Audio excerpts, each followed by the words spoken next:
I'm just done with bad shark movies. For at least a while after this. Three-Headed Shark Attack is a 2015 made-for-TV movie directed by Christopher Ray, the same director as Two-Headed Shark Attack, and also Mega Shark vs. Colossus. The movie is written by Jacob Kuna and Bill Hanster. These two aren't really known for anything on my radar at the moment, apart from this movie. The main stars of this film are Jenna Sims, good old Danny Trejo, and Jaason Sims. Jenna Sims plays a professor in this movie, and she's actually quite good. I thought she was one of the best in the movie. Danny Trejo plays a good civilian, just cruising around in his boat. I don't know, it's quite funny. He ends up saving the day. And Jaason Sims plays an Australian guy. If you don't recognize Jaason Sims, you may have seen him in the first Sharknado movie. He was the Australian guy that got, like, eaten by a shark at one point, I think. Didn't everybody in that movie die apart from the two main characters? And yeah, basically. Before I explain the plot, I just want to say that this is a sci-fi movie. As in, like, it's a TV movie made for the channel Sci-Fi, S-Y-F-Y. It's also made, it's also produced and published by The Asylum. It's not meant to be taken seriously at all. They are known exclusively for their bad movies that are so bad that they're great. That's why they make them. The plot is basically a bunch of people in a research facility set near the Great Pacific Garbage Patch. The research team are studying the pollution levels and how they affect aquatic life. In other words, does this shark have 3 heads? And is it because of the rubbish? Probably. We did this. We did this, people. We did this. You did this. Only you can prevent three-headed sharks. A group of activists join the researchers and help them for like 5 minutes, and then the research facility gets attacked by the 3-headed shark. Of course. The action starts pretty early on in this movie, honestly. It's like the first 20 minutes and BAM! Sharks going on. And there's also a shark appearance within the first 4 minutes of the movie, biting a topless female's head off. Yep, that's a thing. The research facility is destroyed, and the group are forced to get in a boat and basically just, I don't know, kind of just keep on going. They eventually radio Danny Trejo, and after a little bit of, you kidding with me, kid, this can't be real dialogue, he comes to help them with guns. He has guns. He has 2 other people in his ship as well. They have guns. They have so many guns. Too many guns, almost, some might say. Anyway, Danny Trejo comes to the rescue and saves the day, or so we think, with a massive machete. I appreciate the reference, writers. That's all I'm gonna say. Machete kills in space was announced. Anyway, Danny Trejo emerges out of the boat, shirtless and victorious. It truly is a magnificent scene. Just when you think the movie is over, because it has 15 minutes left and the shark has, well, what looks like 2 heads left and a lifeless body, you'd be completely wrong. It grows back 3 heads where one of its heads was, and it kills Danny Trejo. And you're thinking at this point, like, what? How can you make a movie with this? How can you kill it in the last 15 minutes without rushing it and without making it seem bad? And in between all of those action scenes and plot, there's a couple of scenes actually, where the shark goes after a big cruise boat filled with, you guessed it, partying college kids. Whoa, fun. There's also a bunch of cliche like, oh no, we're on land, and the thing that we need is in the water. There's a big 3-headed shark going near us, but we don't care, we're gonna swim through the water and try and get it anyway. Scenes. And these are bad enough in movies. But in this one, not just one person goes and dies.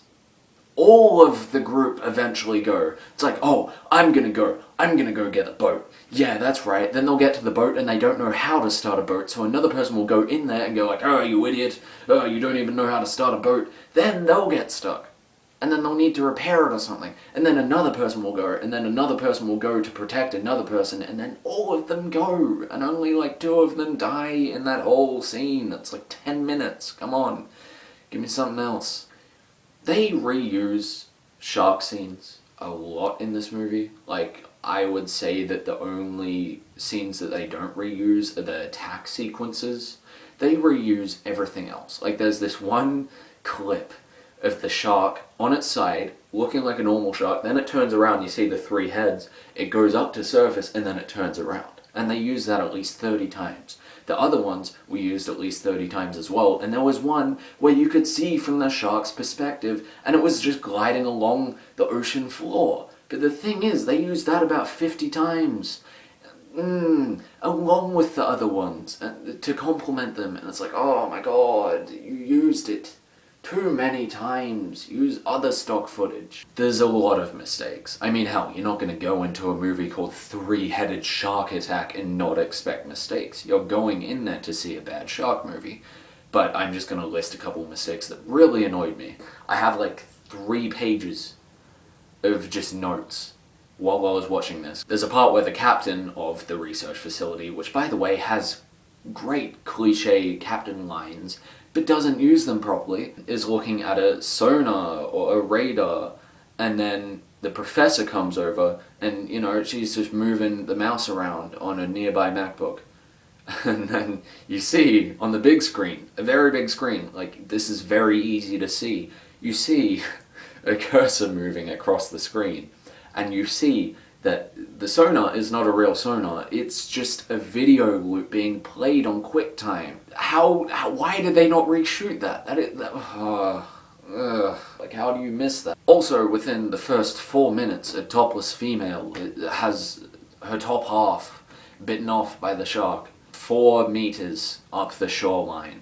It's like, it's just ridiculous. Yeah, there's the part where they're calling Danny Trejo on the radio.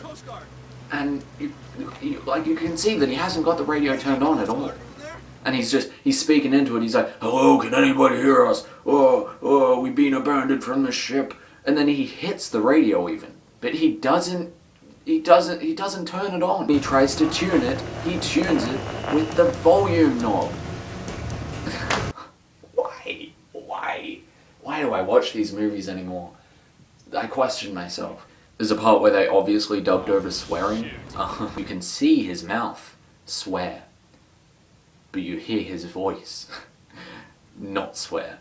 Oh, and one of the guys rode the shark. I don't mean that this movie jumped the shark completely, which it did. This guy literally rode a shark. He jumps, for some reason he stays on this cruise ship, and then he jumps onto the shark, stabs the shark with his axe. There's like a full 1 minute scene of him just riding it like that with the worst green screen I have seen since Flash Gordon. It's just whoa, whoa, and then the shark like turns around and eats him. Like flips around completely, eats him. It's a great scene, really. There's also some really stupid but funny quotes. Like, oh, the thing that killed everyone. The shark with all the heads. Overall, this movie is ridiculous. The acting is mostly cheesy, even though some people do shine in a couple of the earlier scenes. The special effects could be worse, and the direction is good. It was a bad sci-fi shark movie.